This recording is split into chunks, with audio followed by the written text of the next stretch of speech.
Amen. Alléluia. Amen. Nous allons partager la parole de Dieu. Tachangia neno la Mungu. J'aime souvent parler de l'amour de Dieu. Anapenda sana kuongelea upendo wa Mungu. Parce que même si je prends seulement le cas de ma vie à moi-même, Kama kiangalia maisha yake mwenyewe, du début jusqu'à aujourd'hui, je sais que c'est juste le fruit de l'amour de Dieu. kutoka alizaliwa mpaka leo, angalia matunda gani ambayo iko ndani yake ya Mungu. C'est pour cela Paul a dit que il n'y a personne qui peut nous séparer de cet amour-là. Ndio hivyo Paulo alisema hakuna kitu chote kinaweza kututenga na mapenzi ya Mungu. C'est-à-dire le fondement de notre relation avec Dieu, c'est l'amour. Kwa hivyo reaction ni nini? Matendo yetu naomba ifatane na upendo wa Mungu. Amen. Amen. Alors nous allons ouvrir notre livre de la Bible dans Romains. Tutafungula kitabu wetu ndani ya Waroma.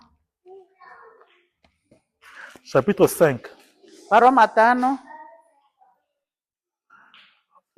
Versets 5 à 8. Waroma 5 kuanzia mstari wa 5 mpaka 8. Je vais lire en français et puis maman le français va lire en swahili. Or, l'espérance ne trompe point parce que l'amour de Dieu est répandu dans nos cœurs par le Saint-Esprit qui nous a été donné.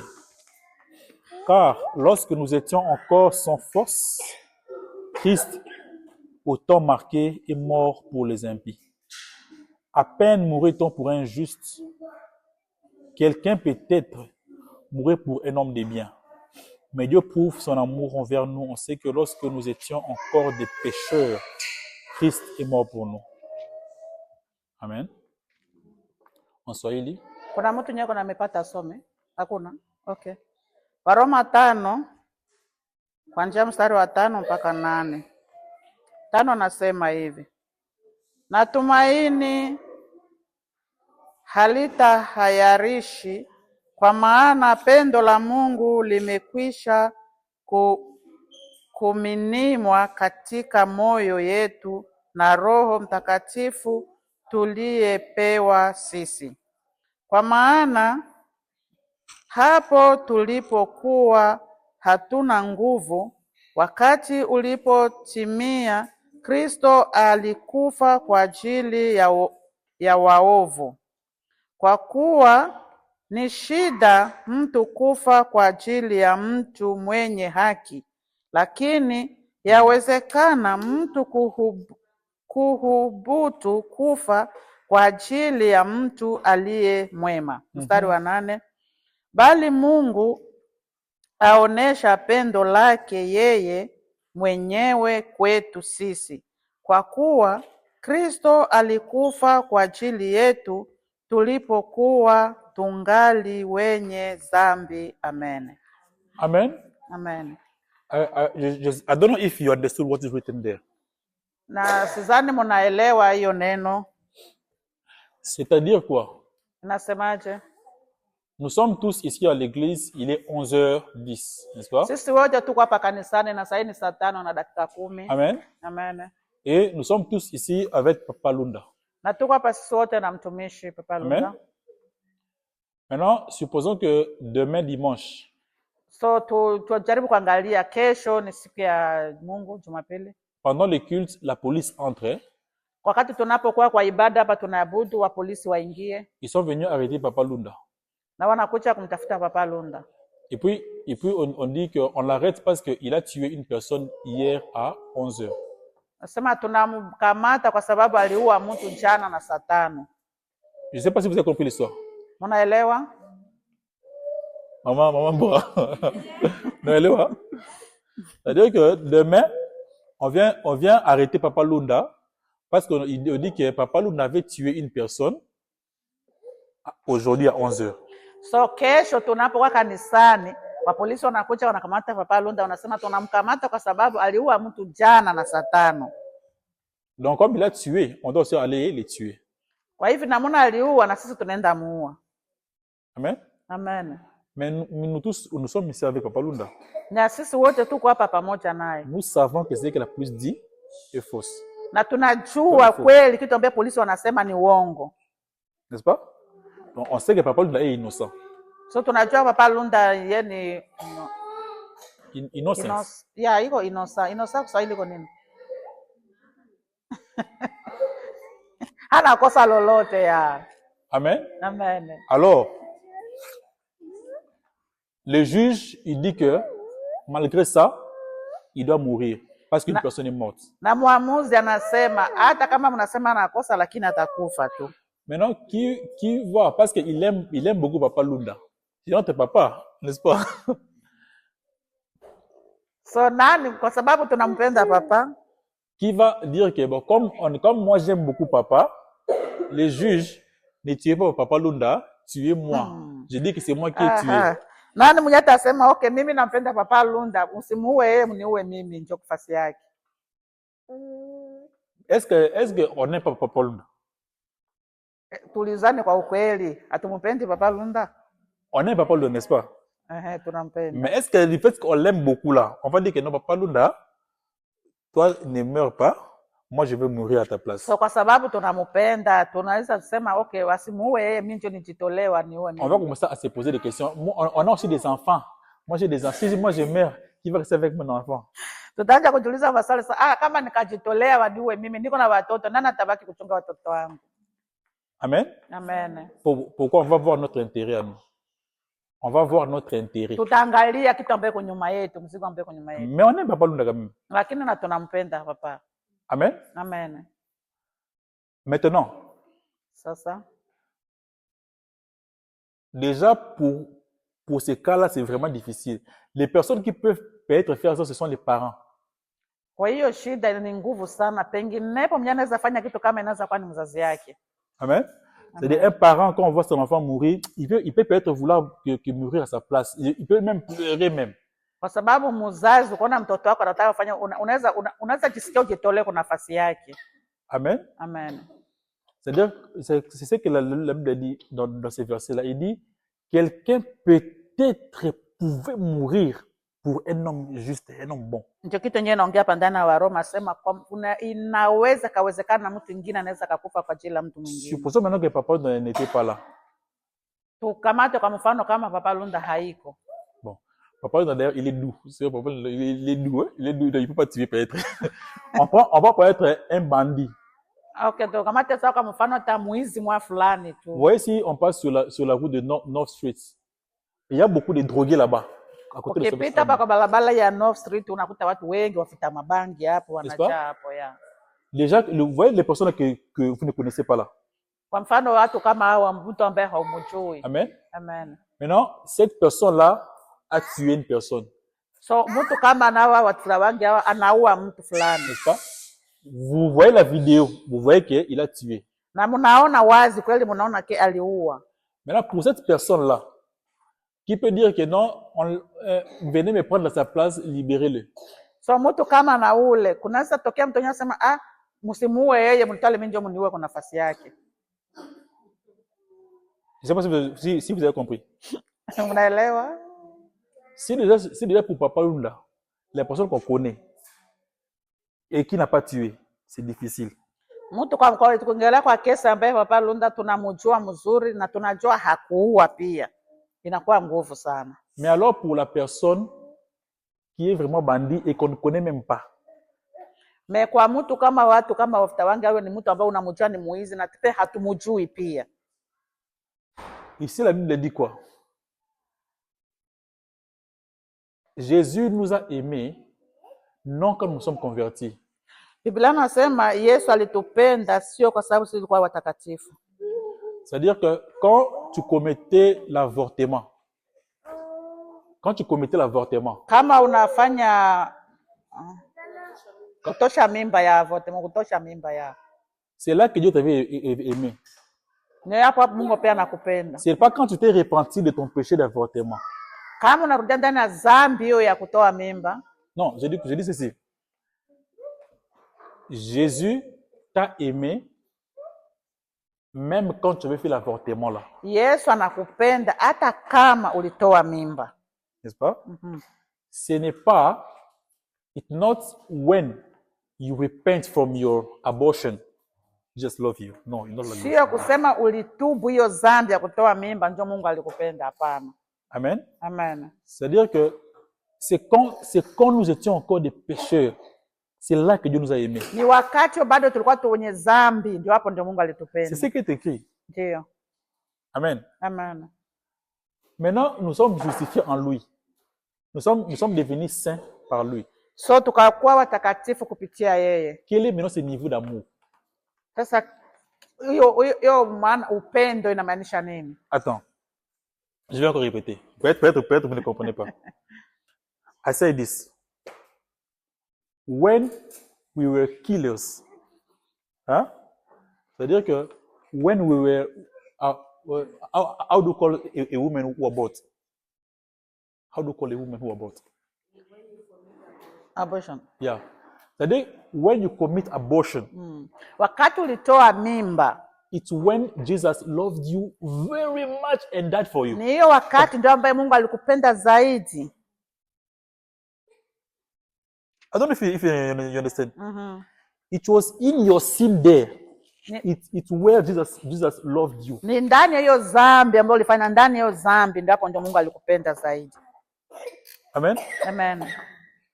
C'est-à-dire, he showed his love, no? When he saw you in your sin. Alionyesha upendo wake zaidi wakati unafanya dhambi. And then the highest level of love he showed was to die for you. Na hiyo upendo zaidi ambaye alionyesha ilikuwa kukufa kwa ajili yako. Amen. Oh, Jesus, hallelujah. Now you are saved. Sasa umeokolewa. Now you are his son or his daughter. Sasa wewe ni mtoto wake, ama mtoto wake ni mtoto wake. How immensely he loves you. Hiyo upendo na magani kisa alikupenda. C'est-à-dire, je vais dire en français encore pour que les phrases soient correctes. J'ai dit ceci. Quand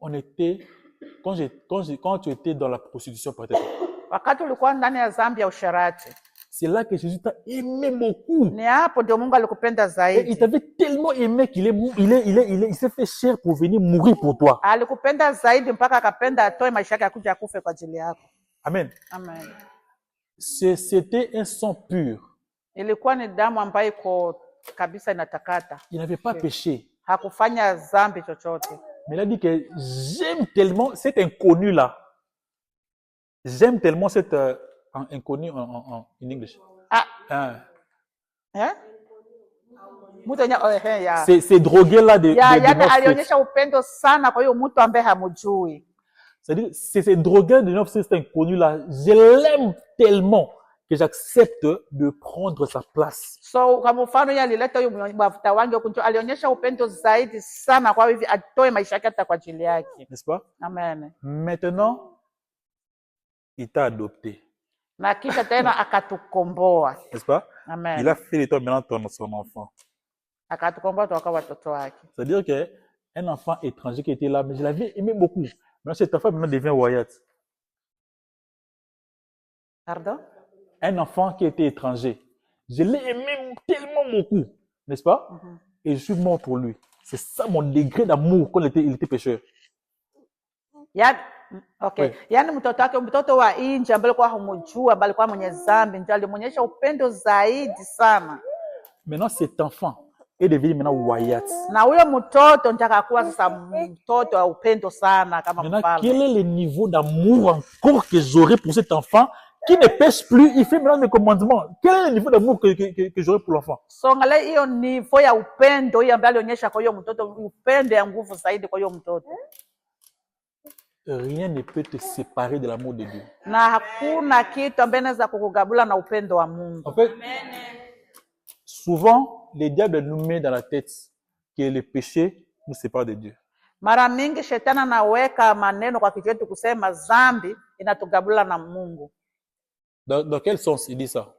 Si tu pêches, tu te culpabilises. Wakati unafanya dhambi, wewe peke unajisikia tu unakosa amani. Alors toi-même tu te dis que avec ça Dieu ne m'aime pas. Na wewe peke unaanza kujiambia kupitia hiyo Mungu hanipendi. N'est-ce pas? Amen. C'est cette culpabilité là hiyo uwezo ambao upe kunajijengea unakosa qui amani, va faire que tu ailles loin de lui. inakuambia kama uko mbali na Mungu. C'est la voix du diable. Ni sauti ya shetani. À chaque fois que tu pêches, Kila mara unapofanya dhambi, dis-toi que Dieu m'aime et il veut me sauver de ses péchés. uko naamini kwamba Mungu ananipenda na ataniokoa ndani ya hiyo dhambi. Souvenez-vous de l'enfant prodigue. Mkumbuke mtoto huyo mwana mpotevu. Vous connaissez l'enfant prodigue? Unajua mwana mpotevu? Unajua? Ndio. C'est-à-dire que dans ses péchés, loin du Père, il s'est souvenu que j'ai quand même un père. Ndani ya makosa ambaye alifanya alikuwa mbali na wazazi, lakini alikumbuka, anasema naomba nirudi. Il a dit que je me lèverai, j'irai vers mon père. Anasema nitarudi na nitaomba msamaha. Et je lui dirai, papa, j'ai péché contre toi. Akakuja anasema, papa, nimekosa kwa ajili yako. Moi-même comme un servant. Kama mimi mtumishi wako. Mais ce qui est bizarre dans l'histoire, c'est que le père n'a pas cité ses péchés. Kitu ambaye naongelea pale, huyo baba hakutaja makosa ambayo mtoto alifanya. Il a fait pour lui une fête. Akaenda akamfanyizia njo karamu. Je sais pas si vous comprenez. Ndio. La culpabilité t'éloigne de Dieu. Hiyo mawazo ambayo uko unajijengea inakutia mbali na Mungu. C'est-à-dire Dieu t'aime beaucoup. Kama Mungu anakupenda zaidi.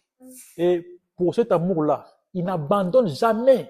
Na ndani ya upendo hakuna siku anabagua, hachagui, hakuachi. On va lire, peut-être vous avez peut-être des doutes, mais on va lire des versets qui montrent que Dieu n'abandonne jamais. Penginepo unaweza kuwa hauamini, lakini tutasoma Biblia ambayo itahakikisha hiyo. Psaume 91.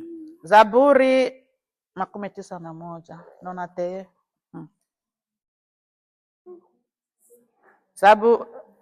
Psaume Nimbo.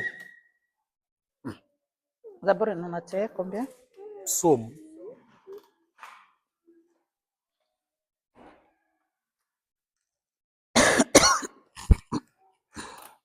Verset 4. Zaburi nonate mstari wa 4. Ça c'est un verset qui me dépasse toujours. This verse always goes beyond my hiyo andiko inakuwa napitia akili yake fahamu. Oui. Nonate 4. C'est un psaume que on connaît nous tous. Moi, je l'appelle mon assurance. Amen. Seulement le verset 4. Oui.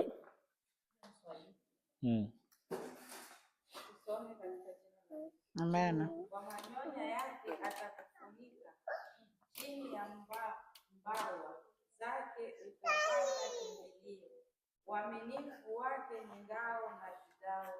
Amen. Amen. Amen. Juste la dernière phrase l'a dit que sa fidélité, c'est un bouclier et une cuirasse. Bon. Hiyo mstari ya mwisho wake pale nasema uaminifu wake ni ngao yako. Bon. C'est quoi ngao? C'est quoi ngao? Vous connaissez? Ngao iko ni protection. Amen. Yeah. Maintenant, qu'est-ce qui te protège? Selon cette phrase-là, qu'est-ce qui te protège? Kupitia hiyo neno hiyo, kitu gani ambaye inakukinga? On a lu ça, non? Oui. On a dit que la fidélité de qui? Qui protège. La fidélité de qui? Ya Mungu. Amen. C'est-à-dire que Amen. Ta protection, ce n'est pas du fait que toi tu es fidèle à Dieu. Non, c'est que Dieu est fidèle à toi. Alors, asema ukingo yako haiko kusema wewe uko fidelite mtakatifu na Mungu, lakini kwa sababu Mungu ndio mtakatifu kwako. Amen. C'est-à-dire, même dans notre relation ici, ce n'est pas parce que mon fils il fait une bêtise que moi je vais l'abandonner. Non. Hata ndani ya upendo ya baba na mtoto, si usema mtoto anafanya kitu mabaya ndio nitamwachilia, hapana. Amen. Amen. C'est-à-dire que la fidélité de Dieu, c'est comme dans l'armée. Hein? C'est-à-dire que quand les combats arrivent, il y a une cuirasse que les gens mettaient ici. Yani, il y a un bouclier. Yani hiyo kingo ya Mungu ni kama hiyo wakati kama vita inakuja, hiyo ngao ya Mungu inakuwa inakulinda na kukinga. C'est-à-dire, David, quand il a écrit ça en pensant à l'armée. Wakati Daudi aliandika hiyo neno, mawazo yake alikuwa anafikiria ndani ya army. Army ni nini kwa Kiswahili? You know, army. Mapingali ngala. Army. Alifikiria majeshi, yes, yeah. C'est-à-dire, pour lui, n'est-ce pas, pour David, il a comparé la protection de Dieu. C'est-à-dire qu'il a dit que, vous voyez la cuirasse, c'est-à-dire que quand les soldats vont se battre, ils mettent les protections. Yaani Daudi wakati alikuwa kitu alifikiria tu zaidi sana hiyo upendo wa Mungu gizi natulinda, alifikiria gizi wa jeshi, gizi wanaenda kwa vita, gizi wanavaa juu ya kujikinga.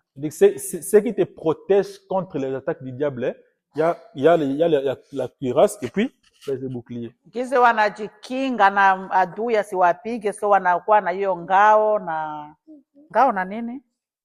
Na kigao. Kiswahili. Face à un combat spirituel. Hiyo vita vya kiroho. Face à un combat spirituel. Face à un combat spirituel, face à un démon.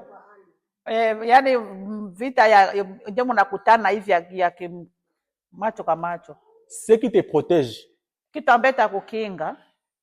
C'est la fidélité de Dieu. Ni hiyo upendo wa Mungu. Amen. Amen. Amen. Ce n'est pas tes prières, tes jeux, non. Ce qui te protège, c'est la fidélité. C'est parce que Dieu est fidèle que toi tu as envie. Kitu nyata kukinga ni upendo wa Mungu, sio takabo kuna mangao, kuna nini, hapana, nyata kukinga takwa upendo wa Mungu. Amen. Regarde un peu ta vie par les choses que tu es passé. Peut-être tu devais mourir depuis longtemps. Angalia hiyo nini ya maisha ya David wa kitu ambacho kama alikuwa amekufa tangu. Non, je dis regarde ta vie à toi. Sasa angalia maisha yako. Arrivé jusqu'à cet âge. Mpaka kwa maisha siku nafika leo, siku ya leo. Peut-être tu allais mourir depuis longtemps ou peut-être devenir prostituée ou autre chose. Penginepo kama ushakufa tangu ama kubaki muizi, mbaraga. Amen. Ou même peut-être on devait t'arrêter en prison. Hata penginepo kama kwa gereza wamekufunga. Mais tu as tes 5 sens, tu es en bonne santé jusqu'aujourd'hui. Mais uko mzima, una afya nzuri mpaka leo. Tu crois que c'est toi. Unafikiri ni wewe. C'est la fidélité de Dieu. Ni upendo wa Mungu. Haleluya. Amen. On va lire le dernier verset pour clôturer. Tasoma neno la mwisho. Ça, le Seigneur m'a donné ça quand on priait. Isaïe 62. Isaya 62. Verset 1. Verset? Premier verset seulement. Isaya 62 mstari wa kwanza. En français, je lis rapidement. Pour l'amour de Sion, je ne me tairai point. Pour l'amour de Jérusalem, je ne prendrai point de repos jusqu'à ce que son salut paraisse comme l'aurore et sa délivrance comme un flambeau qui s'allume. Lea soma kwa Swahili. Isaya 61. 62. 62. Amen. Kwa ajili ya Sayuni sitanyamaza. Na kwa ajili ya Yerusalemu sitatulia. Haleluya. Yake itakapotokea kama mwangaza. Na wokovu wake kama taa iwakayo. Amen. Amen. Amen. Dieu a pris une résolution. Mungu alichukua résolution, c'est quoi? Il a pris une décision. Alichukua maamuzi. Il a dit pour l'amour que j'ai pour toi. Alisema kwa upendo ambao niko naye kwa ajili yako. Pour l'amour que j'ai pour tes enfants. Kwa upendo ambao niko kwa ajili ya watoto wako. Moi Dieu, mimi Mungu, je ne me tairai pas. Siwezi nyamaza. Jusqu'à ce que tu seras délivré. Mpaka siku ataokolewa. C'est-à-dire que Dieu a fait de ça sa décision personnelle. Yani Mungu alikamata kama shida yake yeye mwenyewe yake. Parce que je t'aime tellement. Kwa sababu alionyesha anakupenda. Je vais me battre jusqu'à ce que tu sois délivré. Nitapigana mpaka waokolewe. Amen. Ton enfant qui est malade, je vais me battre pour qu'il soit sauvé. Nitapigana mpaka apokee uponaji. Tes parents qui ne sont pas encore délivrés, je vais me battre pour qu'ils soient délivrés. Nitajikaza mpaka tes problèmes financiers, tout ce que tu as là, je vais me battre pour ça. Je ne vais pas me taire. C'est-à-dire que je veux parler pour que tu sois délivré. Délivré de ton péché, délivré de ton délivré de ton péché, délivré de ta prison. Kukokoa kwa dhambi yako, atakokoa kwa gereza. On a fini. Haleluya. On va prier pour dire Seigneur merci à Dieu pour son amour. Tunamaliza hapa, tutaenda omba kumwambia Mungu asante kwa yote ambayo amefanya. Comme la requête que je fais le matin, dis merci à Jésus pour sa délivrance. Kisa alikuwa anaongea hapa na tuko naomba, nasema ambia Mungu asante kwa wokovu wako. Merci pour tout ce qu'il a fait dans ta vie. Asante, ambia Mungu asante kwa maisha yako. N'importe quoi. Kila kitu chochote ambaye ametenda. Dis merci. Umwambie asante. Prions le Seigneur. Haleluya, asante Yesu, wewe ni mwema Papa. Winuliwe Yesu.